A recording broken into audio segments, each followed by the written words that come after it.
Good morning, dear students, and welcome back to our English classes. Dear students, we are going to begin with second chapter today, and the name of the chapter is The Sound of Music. Students, there are two parts in it, and we are going to watch today. We are going to see the part 1. Evelyn Glennie listens to sound without hearing it. Now, let's begin this lesson. Paragraph number 1. Come to paragraph number 1. Rush hour crowds jostle for position on the underground train platform.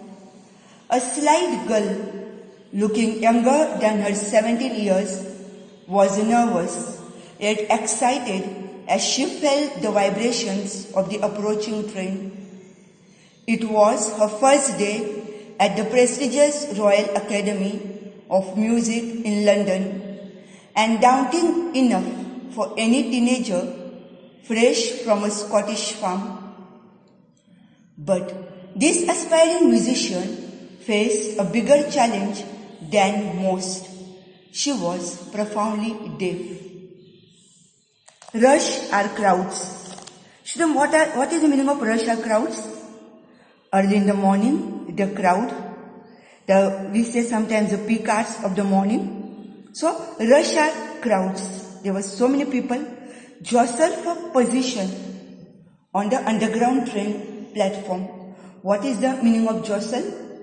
Push roughly. The meaning of jostle is, you have got over here, push roughly. Where were they pushing oneself? To the underground train platform. A slight girl, looking younger than her 17 years. A slight girl, a thin, a small, slender girl. Okay? And what is she looking for? Looking younger than her 17 years. Was nervous yet excited as she felt the vibrations of the approaching train. Students, here her feelings have been mentioned to us. She was looking nervous, yet she was excited. And what did she feel? She feels the vibrations of the approaching of the train as she is on the platform. It was her first day at the prestigious Royal Academy of Music in London, and daunting enough for any teenager fresh from a Scottish farm. It showed that she came from Scottish.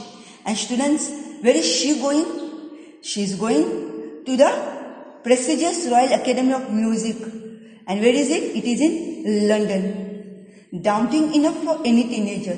Now, what is the meaning of daunting?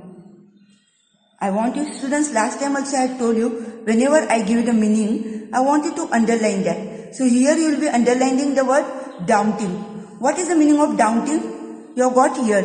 The meaning of daunting is frightening. Okay? So, daunting enough for any teenager fresh from a Scottish farm. So, she had a little bit of fear in her. But this aspiring musician faced a bigger challenge than most. She was profoundly deaf. She was profoundly deaf. How was she, students? She couldn't hear. She was deaf. And what is the meaning of profoundly over here? She was extremely deaf. She couldn't hear. Now, students, have you got the name of her in the first paragraph? No. Her name hasn't been mentioned in the paragraph number 1. When we read the name of the lesson, we know that the girl is Evelyn Glennie. But when we come to the second paragraph, her name is mentioned. So, let's see that. Come to the second paragraph. Evelyn Glennie's loss of hearing had been gradual. Her mother remembers noticing something was wrong when she was 8 years old. Evelyn was waiting to play the piano. Now, students, Evelyn Glennie's loss of hearing had been gradual. What is the meaning of gradual over here? Gradually, slowly, she was becoming little deaf. Day by day, she was losing her hearing. Her mother remembers noticing something was wrong when she was 8 years old. Noticing over here is her mother could see that something was going wrong with her daughter. And when did she recover it? When did she discover it? She discovered it when she was 8 years old. Who is she? Evelyn Glennis. And what was she waiting for, students? She was waiting to play the piano.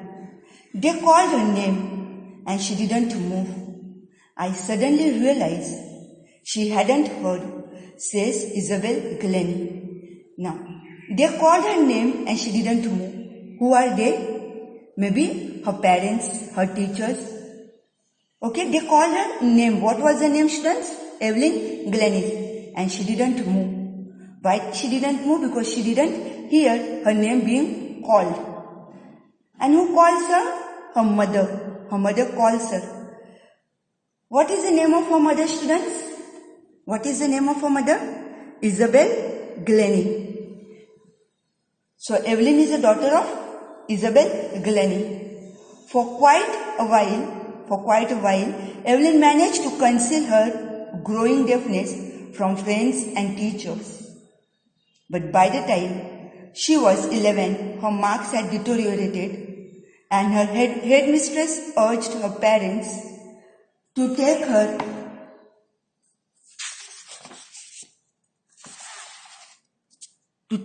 to a specialist.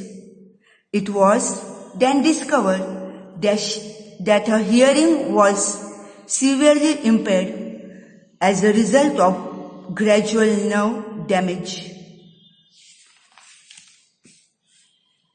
They were advised that she should be fitted with hearing aids and sent to a school for the deaf. Everything suddenly looked black, says Evelyn. Now, students, look here. I told you that her mother's name is Isabel Glennie. And what was mother doing when mother called her? Evelyn could not hear it because she was losing her hearing. She was losing her hearing slowly. Which is the word over here means slowly, students? The word here slowly or slow, which means gradually or gradual. Now, I want you to underline the word. She managed to conceal her growing deafness from her friends and teachers. What is the meaning of conceal? Underline the word conceal. Underline the word conceal. What is the meaning of conceal, students? Meaning of conceal is to hide, or the meaning of conceal is to hide.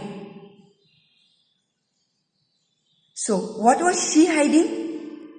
The growing deafness. From whom was she hiding? From her friends and teachers. Now, but by the time she was 11, her marks had deteriorated and her headmistress urged her parents. Now, her marks had deteriorated. Underline the word deteriorated. What is the meaning of deteriorated? What? Slowly becoming worse.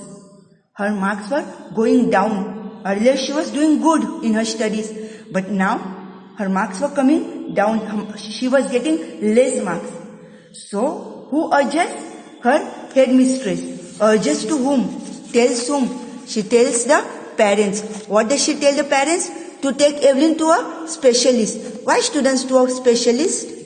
So that they can detect what the problem is. They can find out what was the problem with the girl. Now, students, can you see the book?